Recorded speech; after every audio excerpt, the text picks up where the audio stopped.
Et hello tout le monde, je vous retrouve pour vous faire une petite vidéo pour vous parler des lectures qui me tentent très bien d'ici la fin de l'année. Donc il y en a quelques-uns, mais je pense que ça se fait largement de tout lire. On verra, ça dépendra du mood, des vacances, de ce qui va se passer.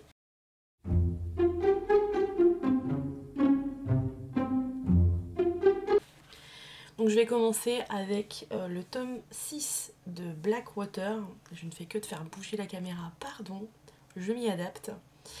Donc je vais pas lire le résumé pour ceux qui n'ont pas lu les premiers tomes, mais je vous en ai déjà parlé donc dans mon update lecture et j'ai vraiment beaucoup aimé le début de la saga, donc là ce sera la clôture. Donc comme c'est un petit page turner qui est vraiment pas gros à lire, je pense que ça se fera en un week-end, une soirée, enfin peut-être pas une soirée quand même, j'abuse un peu, mais un bon petit week-end ou 2-3 soirs dessus et ça se fera très bien. Je ne sais pas où le poser à l'aide. Secure. Ensuite, un peu moins léger, un peu moins petit. Par contre, je voulais dire que Blackwater, c'était aux éditions Toussaint l'Ouverture et c'est écrit par monsieur Michael McDowell. Donc, prochain livre, je vais y arriver. Et quelquefois, j'ai comme une grande idée de Ken Kesey. Et donc, je vais donc vous lire ce superbe résumé. Alors que la grève installée à Wakanda étrangle cette petite ville forestière de l'Oregon, un clan de bûcherons, les Stampers, brave l'autorité du syndicat, la vindicte populaire et la violence d'une nature à la beauté sans limite. Menés par Henry, le patriarche incontrôlable, et son fils, l'indestructible Hank, les Stampers serrent les rangs. Mais c'est sans compter sur le retour, après des années d'absence, de Lee, le cadet introverti est toujours plongé dans les livres, et dont le seul dessein est d'assouvir une vengeance. Au-delà des rivalités, des amitiés, de la haine et de l'amour, Ken Kesey, auteur légendaire de Vol au-dessus d'un nid de coucou, réussit à bâtir un roman époustouflant qui nous entraîne au fondement des relations humaines. C'est Faulkner, c'est Dos Passos, c'est Truman Capote et Tom Wolfe, c'est un chef-d'œuvre. Donc voilà, je suis intriguée par ce petit one-shot. La seule complexité du livre pour moi que j'ai vu pour le moment, c'est qu'en fait il n'y a pas de chapitre. Donc la découpe elle est assez particulière. Donc il va falloir que je trouve mon rythme de lecture pour que ce soit fluide et que je sois pas... Enfin, je sais pas si vous voyez ce que je veux dire, mais j'ai pas vraiment l'habitude de lire des gros romans sans chapitre. Autant des nouvelles ça va, mais là c'est un peu différent. Ensuite, le tome 3 de la saga de la meurtre sur la Madison. Donc, La Vénus de Botticelli Creek de Keith McCafferty aux éditions Totem. Dans la vallée enneigée de la Madison, une femme s'est volatilisée. Nanika Martinelli, surnommée la Vénus de Botticelli Creek, est une jeune guide de rivière aux cheveux roux qui attire les clients comme les mouches attirent les truites.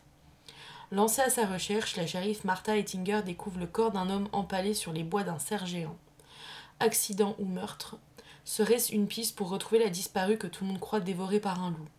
Aidée par son ami Shin Stranahan, détective privé à 16 heures, Martha devra se confronter à un groupe fanatique de défense des animaux, le clan du loup à 3 griffes et à son meneur au charisme destructeur.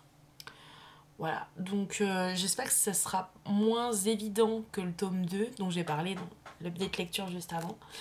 Donc j'espère que ce sera moins évident au niveau de l'antagoniste. Mais voilà, j'avais beaucoup aimé le tome 1 et comme je disais, le nature writing ça me plaît beaucoup. Et ben je continue du coup à suivre les mêmes enquêteurs. Toujours aux éditions Totem, L'île des âmes de Pierre Giorgio Polixi. Donc c'est l'auteur de la librairie des chats noirs que j'avais adoré.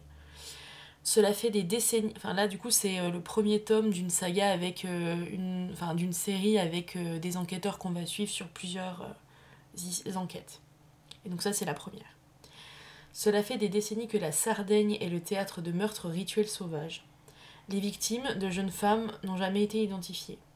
Lorsque les inspectrices Mara Ray et Eva Cross se retrouvent mutées au sein du département des crimes non élucidés de la police de Cagliari, l'ombre des disparus s'immisce dans leur quotidien. Bientôt, un nouveau corps est découvert. Emma et Mara vont de révélation en fausses pistes, tandis que, dans les montagnes de la Barbadia, une étrange famille de paysans semble détenir la clé de l'énigme. Et l'Express a mis un petit commentaire pour ce que j'en fais d'habitude, voilà, mais On se laisse porter par le rythme, les chapitres courts qui sautent d'une époque à l'autre, les fausses pistes et les rebondissements dignes des meilleurs page-turners. Ce que j'avais vraiment beaucoup aimé dans le premier tome, dans le livre des Chats Noirs, c'est que en fait c'est beaucoup de chapitres courts, hyper bien rythmés, donc ça fait pas peur d'attaquer un livre avec une petite épaisseur. Je crois qu'il fait 550 pages, ça va encore. Voilà. Et voici le dernier brochet dont je vais vous parler, après ça sera que des e-books ou des futurs achats. Berserker de Gauthier Durieux de Madron aux éditions Bilskirnir. Voilà, donc ça j'avais déjà lu un recueil de nouvelles que j'avais plus ou moins apprécié de l'auteur. Après j'étais pas non plus fan, j'avais vu pas mal de coquilles. Donc à voir si celui-là sera mieux, parce que je sais que mon conjoint l'a lu et qu'il l'a bien aimé, donc on va voir. Nouveau coronavirus 2019 nCoV. Autrefois, les berserkers combattaient pour mourir afin d'entrer, couverts de gloire, dans les halles de leur dieu. Mais pour Wilfrid, ce but ne rimait à rien. Il se battait pour mourir, pour disparaître de ce monde en n'ayant pu servir un peu à quelque chose. Ouf, pardon. 4 ans plus tôt, une terrible pandémie a transformé le monde en un champ de ruines. Face à des infectés dévoreurs de chair, les survivants se sont réfugiés dans les forteresses imprenables. Mais celles-ci sont devenues leur prison, laissant aux assoiffés de pouvoir le champ libre pour exercer leur ambition. Une seule lueur d'espoir existe, les berserkers, des humains infectés qui n'ont pas sombré dans la folie meurtrière, mais qui sont devenus plus puissants que tout ce que l'humanité pourrait imaginer. Ils protègent les forteresses et repoussent les infectés de plus en plus loin, mais en tant que porteurs de la maladie, ils sont aussi haïs que nécessaires. Wilfrid est l'un d'entre eux. Désabusé, détestant sa condition, il ne cherche qu'une chose, mourir en se rendant utile. Mais ce doux rêve va voler en éclats lorsqu'il va découvrir une revenante, une jeune femme qui a été préservée de l'épidémie pendant des années, une personne qu'il ne s'attendait absolument pas à retrouver et qui va ranimer la flamme vacillante de son envie de vivre. Donc on verra bien ce que ça donne. Celui-là, je pense le commencer assez rapidement parce que ça peut être dans un bon mood pour le mois d'octobre-novembre de lire un petit truc un peu horreur. Et donc ensuite, je vais vous parler de tout ce que je vais lire autrement, dont ma lecture actuelle qui est Le Chardon et le Tartan, Outlander, tome 1, de Diana Gabaldon aux éditions Les Presses de la Cité. Donc actuellement, je suis en train de l'écouter en audio. J'aime énormément la narratrice. Et normalement, j'ai le coffret des 4 premiers tomes en anglais. Il faut juste que je les récupère parce que je l'avais prêté. Donc au cas où vous ne connaissiez pas Outlander, je vais vous lire le résumé, enfin le synopsis. 1945, Claire passe ses vacances en Écosse où elle s'efforce d'oublier la Seconde Guerre mondiale auprès de son mari tout juste rentré du front. Au cours d'une balade, la jeune femme est attirée par un mégalithe, auquel la population locale voue un culte étrange. Claire aura tôt fait d'en découvrir la raison. En s'approchant de la pierre, elle se volatilise pour atterrir au beau milieu d'un champ de bataille. Le menhir l'a menée tout droit en l'an de grâce 1743, au cœur de la lutte opposant Highlanders et Anglais. Happée par ce monde inconnu et une nouvelle vie palpitante, saura-t-elle revenir à son existence d'autrefois? Donc moi c'est vraiment une saga qui m'a plu au début, parce que j'ai pas continué à la regarder, parce que je me suis dit j'ai commencé à regarder la série, et je me suis dit je vais lire les livres. Voilà. Donc moi j'aime bien tout ce qui est un peu romance historique, donc en avant Guingamp comme on dit. Ensuite, ça je pense que j'ai pas trop besoin d'en parler, je vais pas lire le résumé parce que ça a pas mal percé sur les réseaux en ce moment, le résumé est énorme, je vais pas vous endormir. C'est Alchemist de Stanley Yu, donc c'est une dark fantasy, donc moi j'adore la dark fantasy, il y a un petit tag romance, mais beaucoup m'ont dit qu'il fallait pas s'attendre à ce que la romance soit quelque chose de principal dans le roman, donc moi ça m'intéresse encore plus de le lire. Parce que récemment j'ai lu une dark fantasy, ça me plaît beaucoup ce genre-là, c'est sombre, il y a de l'action, il y a des enjeux politiques souvent, il y a des enjeux moraux et j'aime beaucoup ça.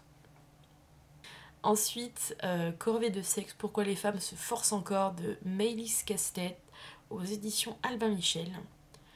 Dans le cabinet de la sexologue Maëlys Castet défilent des femmes de tout âge et de tout milieu souffrant d'un mal mystérieux, une libido à zéro.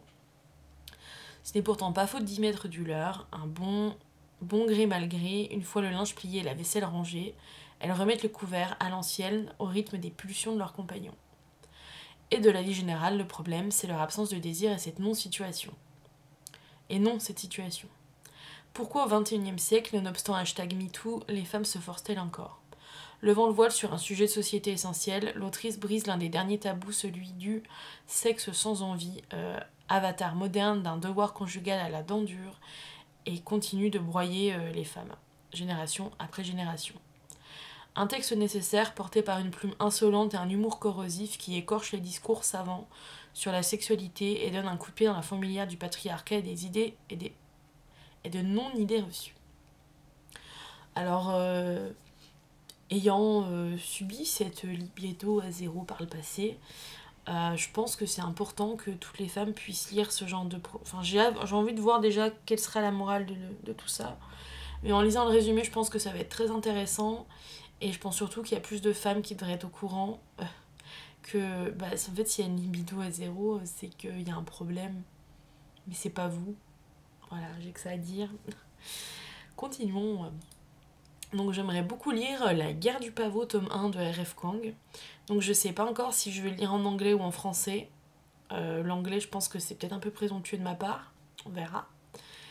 Dans un monde médiéval, deux pays s'affrontent depuis des siècles. Un immense empire, Nicara, et une petite île, Mugen. Jeune orpheline, Rin décide de tout faire pour échapper au mariage qu'ont arrangé ses parents adoptifs. Aidée d'un bibliothécaire qui s'est pris d'affection pour elle, elle se met à étudier en vue du concours Jeju, qui donne aux enfants les plus brillants d'un pays accès à l'académie militaire de Singard, chargée de former les futures élites de l'Empire. Après sa formation, sous l'égide d'un vieux maître fantasque et mystérieux qui va peu à peu l'éveiller aux bons pouvoirs chamaniques que sont les siens, la guerre larvée éclate de nouveau, sous le coup de boutoir de Mugen. Les coups de boutoir de Mugen. L'académie est dissoute et ses membres affectés à l'une des 12 divisions des 12 provinces qui composent l'Empire. Rin rejoint les Sicaires de l'impératrice. Sous le commandement d'Oltan, elle va devoir apprendre à maîtriser la force que lui prêtent les dieux pour tenter de venir à bout de Mugen. Donc R.F. Kuang, c'est une autrice que j'ai beaucoup aimée avec Babel. Donc ce livre-là est édité également chez De Saxus. Comme j'ai trouvé que Babel était hyper bien mené, que ce soit côté politique, côté histoire, côté personnage, j'attends quand même pas mal de La guerre du pavot. Donc j'ai hâte de me plonger dedans. Avant-dernier livre que je vous présente, Le tombeau scellé, tome 1, Gideon, la 9e, de Tamsin Muir aux éditions Babel, science-fiction fantasy. En plus, la couverture fait très, très ambiance du moment, donc je pense que celui-là, il va très vite y passer. Élevée par une flopée malveillante de nonnes sclérosées, de serviteurs antédiluviens et de squelettes, Gideon est fin prête à laisser derrière elle une vie de servitude à la perspective d'un au-delà sous forme de cadavres réanimés. Elle embarque donc son épée, ses bottes et ses revues porno et prépare son évasion. Mais son ennemi d'enfance ne lui rendra pas sa liberté avant un dernier service. Arrowwalk Nona Gemisus, respectable fille de la 9e maison et magicienne océo surdouée, répond en effet à l'appel de l'empereur. Celui-ci a convié les héritiers et héritières de chacune de ses loyales maisons à prendre part à un concours impitoyable, mettant à l'épreuve leurs compétences et leur intelligence. Si Arrowwalk réussit, elle deviendra une servante immortelle et tout-puissante de la résurrection. Mais nulle nécromancienne ne saurait accéder au rang de licteur, sans sa cavalière. Sans l'épée de Gideon, Arrow échouera et ce sera la fin de la 9e maison. Ça me donne bien envie, ça fait un moment que ça me tente, donc pourquoi pas essayer. Et en fait je disais le dernier, mais l'avant-dernier, Visqueuse de Morgane Cossarieux aux éditions Au Diable Vauvert. La capture d'une étrange sirène des marécages aussi fascinante que monstrueuse fait basculer la vie d'Arsène. Séquestrée dans une cave, la créature va devoir survivre hors de l'eau dans le monde impitoyable des hommes. Elle sera l'objet de toutes les convoitises jusqu'à attirer l'attention d'une nonne naturaliste. Improbable, bizarre, tagué horreur fantastique, je signe. Voilà. Et le dernier livre que j'aimerais lire, alors lui ça sera le plus corsé je dirais, ça sera le Silmarillion de J.R.R. Tolkien. Donc là ça va être l'histoire de avant le Seigneur des Anneaux, de avant quoi, voilà. Aux éditions Christian Bourgeois, donc ça c'est un livre que j'ai vraiment hâte de lire parce que j'ai pu cet été, ce début d'automne, terminer Le Seigneur des Anneaux et lire Le Hobbit, donc on continue, voilà. Donc je sais pas si certains de ces livres ont déjà été lus par vous, s'il y en a qui vous font envie. Si oui, ben n'hésitez pas, ou n'hésitez pas à mettre en commentaire des livres que vous souhaitez lire d'ici la fin de l'année, vos livres du moment. Ce sera avec grand plaisir. Et je vous souhaite une très bonne fin de semaine et un très bon week-end.